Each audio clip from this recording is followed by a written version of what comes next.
vamos a hablar sobre patrones, proyecciones y autosabotaje. Primero que todo, necesitamos saber qué es una proyección y cómo podemos darnos cuenta de que estamos proyectando. Es sencillo, a veces es un poco difícil de ver porque nosotros no tenemos como la predisposición ya saber qué es lo que vamos a buscar en ese tipo de situaciones. Una proyección ocurre cuando atribuimos a otras personas lo que no hemos reconocido en nosotros mismos. Es decir, una emoción, una creencia, un miedo que no sabemos sostener y que entonces vemos afuera. ¿Cómo nos damos cuenta de que estamos proyectando? Cuando reaccionamos con intensidad ante situaciones. Cuando algo pequeño nos desestabiliza y nos saca de nuestro centro. O cuando tenemos conflictos repetitivos, que también hemos hablado de eso. Entonces, algo que nos provoca una reacción desproporcionada, sea positiva o sea negativa, puede ser una señal de que estamos proyectando. Una situación cualquiera, una conversación, un conflicto de repente que aparece de la nada y que por más que sea pequeño, nosotros reaccionamos de manera desproporcionada. Esas son señales de proyección. La clave está en preguntarse, ¿esto que me molesta del otro o de lo que está sucediendo me está mostrando algo que aún no he mirado en mí? Como siempre, la pregunta siempre te tiene que llevar hacia ti para que puedas tener la respuesta. No puedes buscar la respuesta afuera. ¿Qué está pasando en mí que yo estoy reaccionando de esta forma? ¿No? ¿Qué me está haciendo el otro para que yo haga esto? ¿Sí? ¿Y podrías dar un ejemplo? Podría ser, por ejemplo, cuando ponte que tú te consigues con una amiga.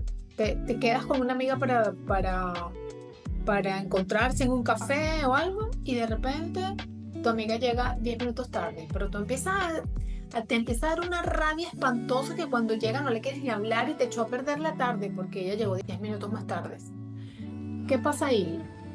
Como vemos, es un ratito, es tu amiga, o sea, pudiera haber habido otra manera de afrontar la situación, pero el mismo hecho de que ya eso a ti te saque de tu centro y además te echa a perder la tarde, implica que de alguna manera tú estás proyectando, ¿ok? Entonces, ¿qué puedes preguntar? ¿Qué puedes mirar? O que tú eres excesivamente puntual y a lo mejor tú en vez de llegar a la hora llegas 15 minutos antes y a veces te excedes. O en qué momentos de tu vida o en qué situaciones o en qué contextos de vida tú no eres puntual. Eso podría ser una pregunta. Pero también si es algo que te sucede con frecuencia, que eso es a lo que me refiero con lo repetitivo, entonces te sucede con una amiga, te sucede con tu jefe, te sucede con tu compañero de trabajo, sucede con tu pareja, entonces ya ahí hay un patrón, ¿sí? Entonces hay que buscar porque esto me está pasando siempre a mí. Porque todo el mundo con quien yo hago una cita o hago un compromiso, me llegan tarde, ¿sí? Entonces, lo importante está en que siempre lo preguntemos la pregunta va hacia lo que nosotros sentimos, es hacia adentro, ¿sí? Y sobre ese ejemplo, porque a mí una vez me pasó que o sea, yo no soy la persona más puntual del planeta, pero una vez me pasó de que fui yo la que llegué antes, cuando yo sé que hay otros que sí me han esperado a mí y no se ponen bravos, pero entonces yo fui la que se molestó porque me hicieron esperar, no sé, 15 minutos parada ahí y me molesté. Pero entonces luego cuando expresé que estaba molesta, aunque yo sabía que a mí me han esperado y eso, más bien como lo que hicieron fue como puntualizar de cuántas veces no te hemos esperado nosotros a ti. Y entonces me molesté el triple. Bueno, fíjate, ahí está. Tú misma, lo que pasa es que tú en ese mismo momento, tanto tus amigas como tú te diste cuenta de que muchas veces te esperaban. Entonces te molesta que te hagan esperar, pero es algo que tú haces con frecuencia. Y eso es una proyección, sí. Pero también hay otra cosa. El hecho de que cuando te lo dijeron, tú te molestaste. ¿Ok? Y ahí hay otra cosa adicional. Y es el hecho de que tú no aceptas que eso también lo haces tú. Entonces, esa falta como de aceptación y de reconocimiento de lo que te está pasando es lo que agrava las proyecciones. Porque la cuestión está, oye, sí, tienen razón, la verdad. Y lo único que tú tenías que hacer en ese caso era intentar no volver a llegar tarde, porque ya sabes lo desagradable que es. Por ejemplo, en vez de molestarte con ellos porque te están diciendo algo que es cierto. ¿Ves?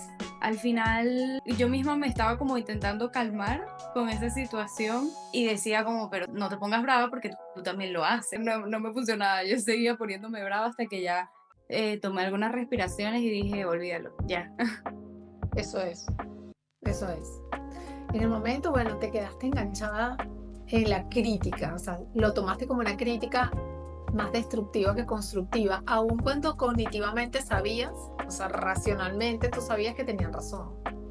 Te quedaste pegada en la emoción específicamente, ¿no? Pero fíjate lo que hiciste, respiré y dije, bueno, ya, déjalo pasar y ya, se acabó. O sea, tú misma supiste autorregularte. Entonces, bueno, eso es una forma de afrontarlo.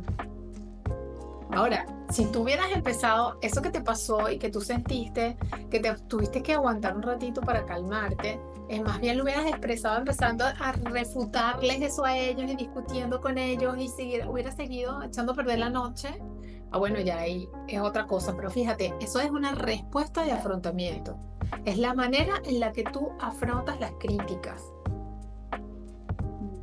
Entonces, en primera instancia, lo niegas, o sea, te resistes a reconocerlo. Y eso es un patrón de comportamiento, ya ahí es algo que depende de ti cambiarlo. O sea, una vez que uno lo ve, en el momento en que uno se da cuenta de estas cosas, en ese momento ya tienes el poder de cambiarlo. Porque no es lo mismo cuando lo haces de una forma automática. Y bueno, yo soy así y yo siempre respondo así porque es así, como que dándolo por hecho como una respuesta correcta. Pero en el momento que te das cuenta de que de alguna forma es incongruente tu respuesta, ya tú tienes el poder de hacerlo y cambiar y responder de otra manera. Entonces ya la próxima vez antes de reclamar, primero respira y luego les dices, ¿sí? ¿Cuál dirías que es el patrón emocional más difícil de romper que has visto en las personas? Bueno, el mismo que he visto en mí, el de creer que no valen si no hacen, si no cuidan, si no resuelven. Muchísimas personas no se permiten descansar, pedir ayuda, decir que no, porque sienten que su valor está en lo que dan. Es impresionante. Y esto para mí es uno de los patrones más difíciles de romper que yo todavía, después de tantos años, todavía caigo. Romper este patrón, ¿por qué es tan difícil? Implica tocar heridas muy profundas de abandono, de desvalorización. Pero también abre la puerta a una forma de vivir muchísimo más honesta y más libre. Porque te permite verdaderamente validarte tú sin tener que hacer nada. ¿Ok?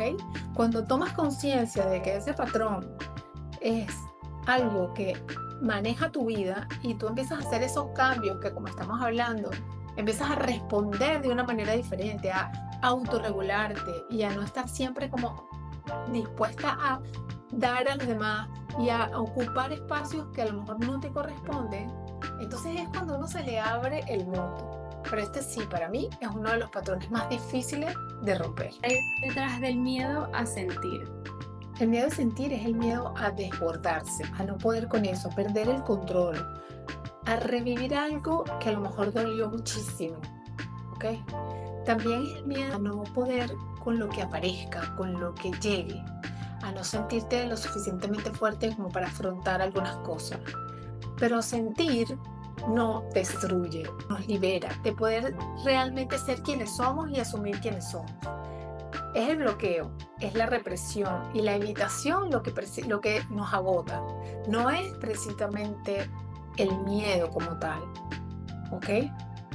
Cuando aprendemos a sostener la emoción sin juicio, que esta es una parte bien, pero bien complicada, descubrimos que es mucho más soportable que vivir anestesiados, así como no sentir nada. Entonces, cualquier emoción que venga siempre está ahí para nuestro mejor bien.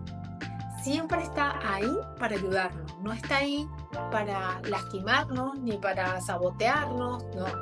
Está ahí siempre para llevarnos a otro nivel y a estar mejor. ¿Se puede aprender a dejar de reaccionar automáticamente? Sí, absolutamente sí. No es inmediato, ¿ok? Pero es posible. Se aprende a través de la autoobservación, que yo sé que muchos que yo hablo muchísimo de esto y que muchas veces eso parece como trillado, como algo como muy simplista, pero es que no hay otra manera. Es importantísimo que nosotros empezamos a ver, a observar cómo reaccionamos y lo que sentimos. La conciencia corporal es indispensable, la conexión con nuestro cuerpo, saber cómo reacciona nuestro cuerpo ante una situación que estamos viviendo, por ejemplo. Y por supuestísimo, el trabajo emocional profundo. Cuando empezamos a darnos cuenta que cuando estamos reaccionando desde el pasado, es que podemos elegir algo diferente en el presente. Este es el principio de la libertad emocional. No hay otra. ¿Y cómo sé que estoy eligiendo desde el presente? Porque estás ahí con todo tu sentido. Porque en ese momento estás autoobservándote, estás viendo lo que estás en la situación que está pasando y no en lo que te dijo tu amiga el año pasado, o estás en la relación que estás y no con el exnovio que tuviste hace tiempo, porque estás presente, estás ahí y estás eligiendo algo en relación a la situación que realmente estás viviendo. Estás siendo consciente de qué está pasando en tu cuerpo y cómo está reaccionando tu cuerpo en función de la situación que estás viviendo. Eso te permite asumir otras respuestas ante las situaciones y no responder automáticamente. No actúas por impulso, lo haces por convicción, es voluntario. ¿Nos podrías dar un ejemplo? Bueno, resulta que estás en una cena, por ejemplo, con varios amigos. Están todos conversando, la están pasando bien y de repente viene uno de ellos y empieza a darle hacia la copa. Le empieza a pegar la copa. Todos están conversando, a nadie le parece molestarle y tú por dentro. Que deje eso, que deje eso, que deje eso, que ya lo soporte, que no puedo, hasta que mira, por favor, no le sigas dando hacia la copa. Y todo el mundo dice, uy, ¿qué pasó? Ahí estás reaccionando. Fíjate que tú has estado todo ese tiempo molestándote el golpecito de la copa sin que tú te entiendas qué te está pasando. Sencillamente estás molesto. En tu cuerpo hay unos cambios en ese momento y tú solamente estás conteniéndote, reprimiéndote, pero tú no estás haciendo justamente el ejercicio que es la autoobservación, ver qué te está sucediendo. Tú estás pensando que es el otro con la copa que te está molestando, ¿sí? Claro, sí. Pero claro, si a nadie le está molestando y solamente te está molestando a ti, están todos tus amigos, todos se están divirtiendo, es algo que te está pasando a ti y que solo te está molestando a ti. ¿Me explico? Entonces, bueno, si vamos a echar para atrás y vamos a ver por qué te molesta, a lo mejor tú pensabas, a lo mejor puede llegar a que tu papá cuando estaban cenando, para que todos se callaran, le pegaba la copa. Y eso a ti te molestaba horrible. Entonces, bueno, ya eso es el pasado. Entonces ahí tú te estás dando cuenta que estás actuando con algo que no está sucediendo en ese instante. Es algo que ya pasó, que en su momento te molestó, que te condicionó, que te limitó, lo que sea. Y como en ese momento, por decirte, era tu papá, no podías responder, no sé, eras un niño, no podías responder ni tenías las herramientas para eso. Pero ¿qué pasa cuando estás presente? Que estás con unos amigos, que eres un adulto, que todos se están divirtiendo, ¿sí? Y que ya nadie te está mandando a callar, por ejemplo, y que al final no está pasando nada de lo que a ti te detona toda esa angustia y toda esa molestia, ¿sí?